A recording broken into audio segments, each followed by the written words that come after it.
r/ask Reddit. What is an addiction society pretends is a necessity? Some people are addicted to comparing their lives to others when they should really strive to be the best they can be. Trying to outperform others leads to endless frustration, but trying to outperform yourself leads to true improvement. Coming from an overthinker, I completely agree. I'm also an overthinker and that comment hit me hard. Even seeing improvement in myself, hell even others noticing it too you think would be enough for me, but goddamn.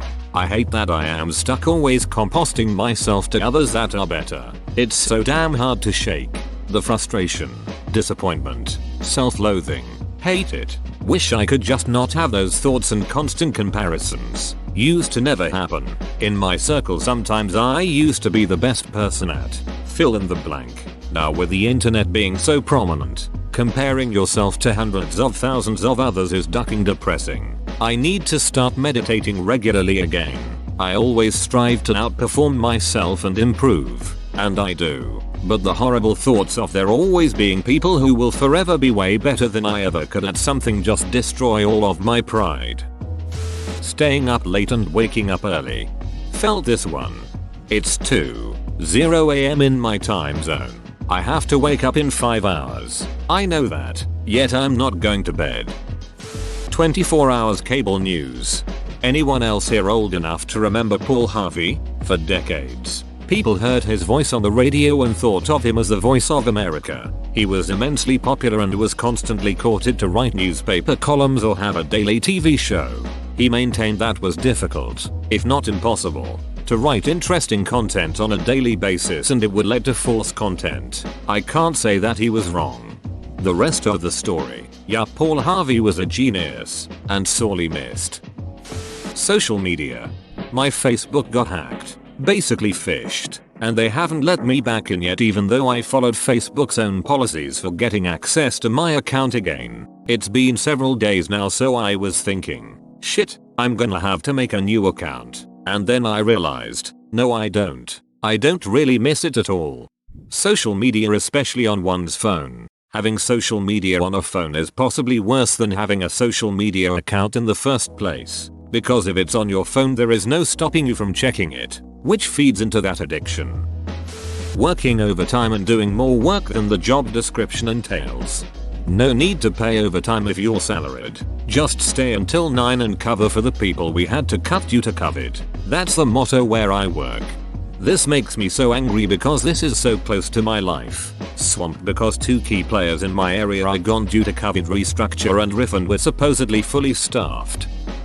The entire side hustle culture. I understand the need, desire and do it myself too. But I find it insane that we need to monetize almost every waking moment. Edit. Holy shit, thanks for the first awards ever guys. Also please excuse me while I go look into moving to the UK. So many replies saying this isn't really a thing there. Some of these side hustles aren't feasible to do long term, especially here in Canada. Emo hustle culture came about because of shitty traditional jobs with little pay or benefits like flexible time. Just my opinion though, might be wrong about this. If it wasn't the sole cause it was certainly a contributing factor. No need to hustle if your primary income source already meets all your needs and enough of your wants. Sugar. Completely unnoticed. So much sugar in things people just don't expect or check. Thinking of sugar as a drug has helped me enjoy it more responsibly. Isn't it a fact that most low-fat products, they have a lot more sugar added to it to compensate the flavor? Edit. Just to clarify, this comment is about processed products. Think stuff like low-fat mayo or low-fat snacks. Being too connected to friends or social media. You don't need to be constantly on your phone and stopping what you are doing every 5 minutes to look at your phone.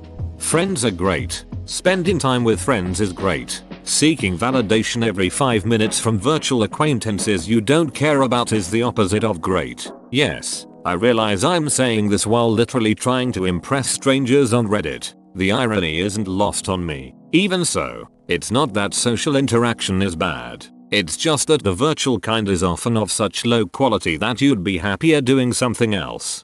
This is what social media has turned into in my family. I am so upset. I liked 100 pictures of so and so's baby, and now that I have a new grandchild, I get no likes back. Why take it out on a little innocent baby? The baby has no idea this is even happening, and please get a life. I said this to my mother. She really needs to get the hell off Facebook now. Trying to look the best on social media. I don't get it and never will. I went dog sledding yesterday for my birthday. It was a nice zen meditative ride while someone else steered. Dude said he would have some people browsing Instagram while on the sled. Not even posting, just browsing. Killed me a little inside since I had just brought a little camera to record it for me, myself and I to look back on. I didn't even really look at my camera while on.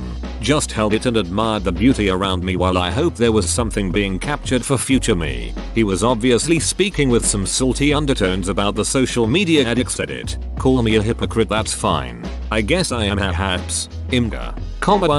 This is my entire video I got out of the ride. Highly recommend going dog sledding. It's so peaceful. Edit 2. Many people asking. I'm in Colorado. Damn. That's really unfortunate. U/anal ducker 5000.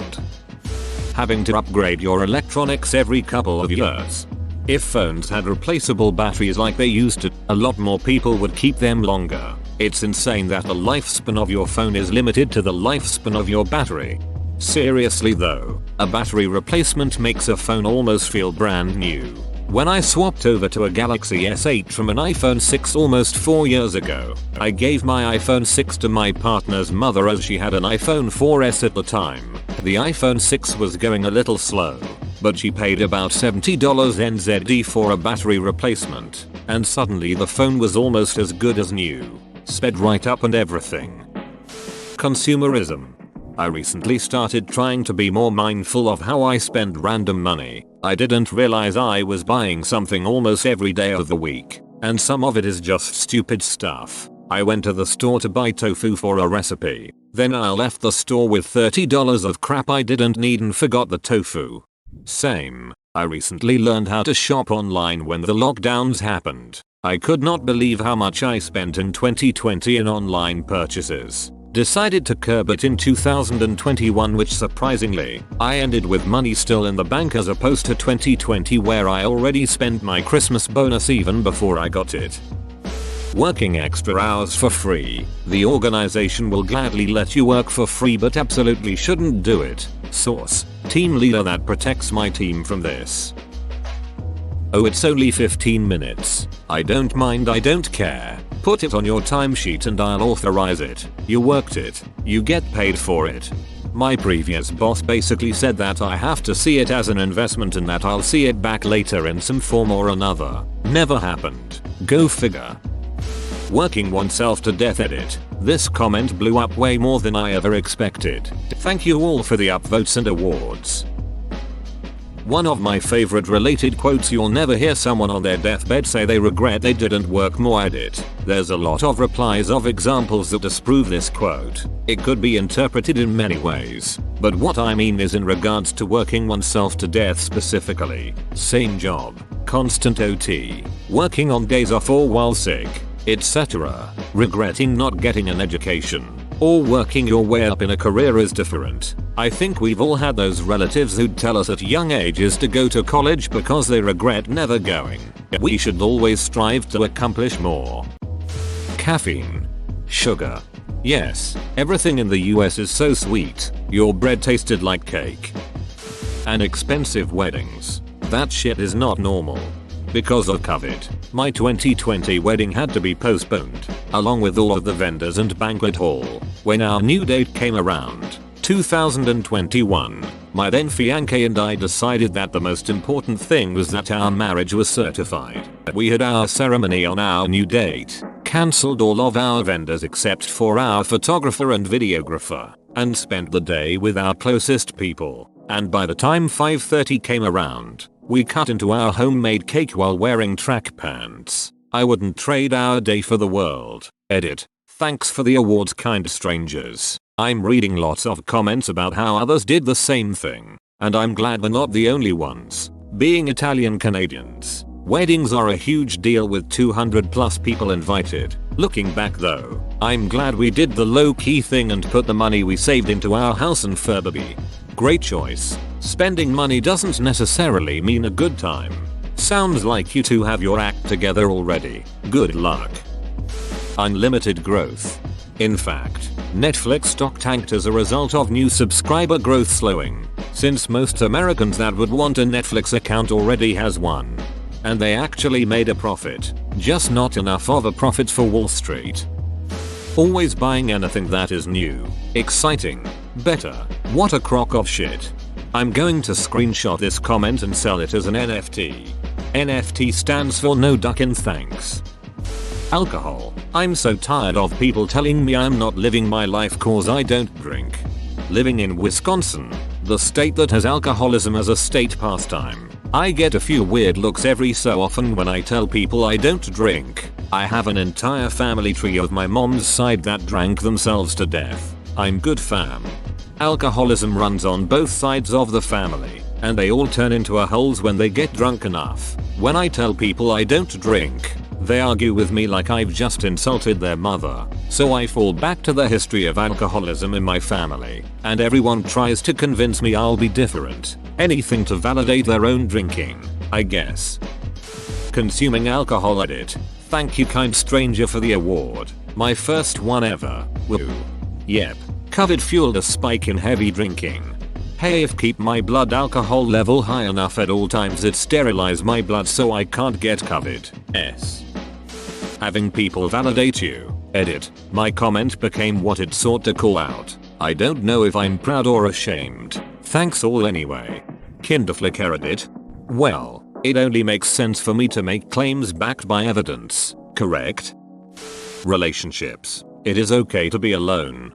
For sure, a rule I've learned is never start a relationship until you can be happy on your own. Fear of being alone traps a lot of people in toxic relationships. I used to take myself out for dinner and a movie. I used to buy myself flowers because those things just made me happy. $8 for flowers to brighten your room for a week isn't a bad deal. I'm in a relationship, and happy to know I'm there for love, not out of fear.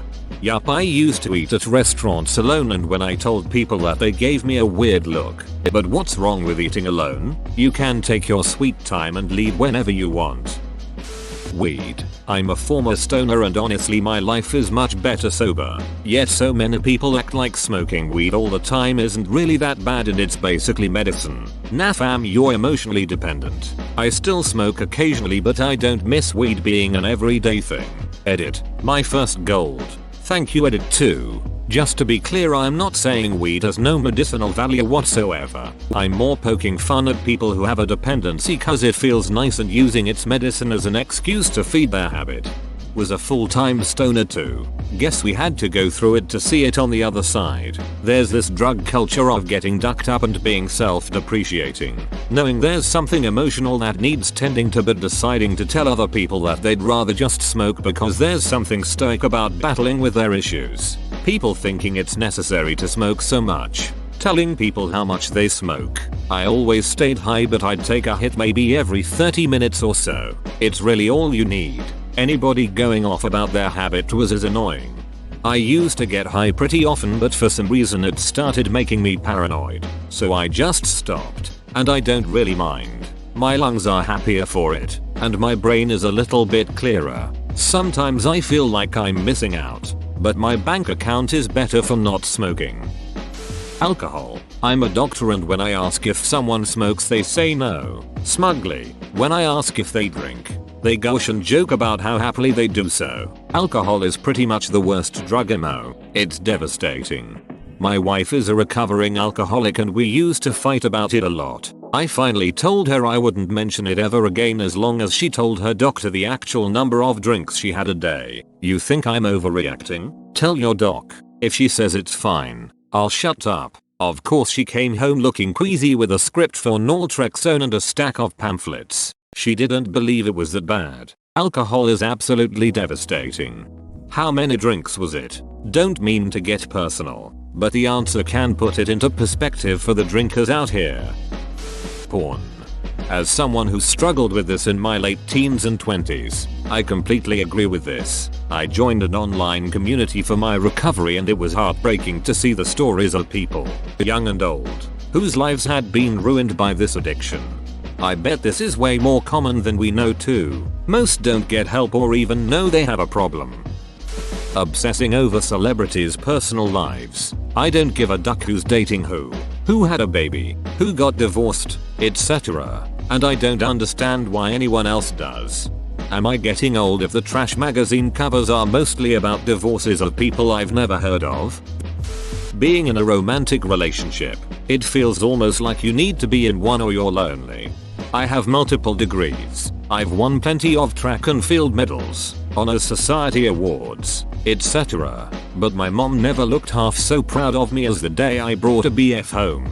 That and that alone was the only accomplishment she wanted. It was sickening. That's so ducking depressing because I always suspected my parents would react the same way. The lotto. It's really fun to imagine what you would do if you won. If you're not blowing tons of money on it, that could be worth it right there. But it's so expensive.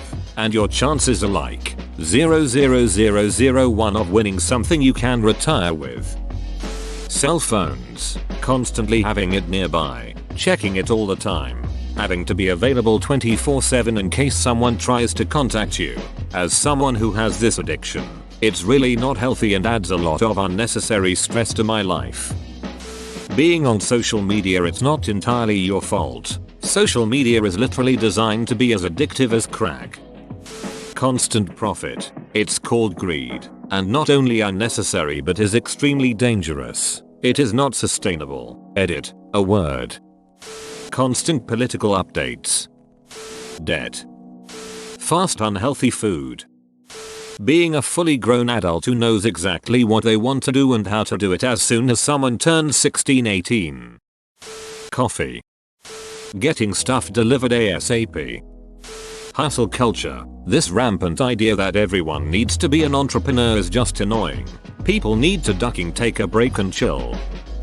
Whoa, you made it to the end? You're a ducking beast. I'll cut you a deal. Smash like and subscribe for more curated content, bruh. It's free and that's a great price.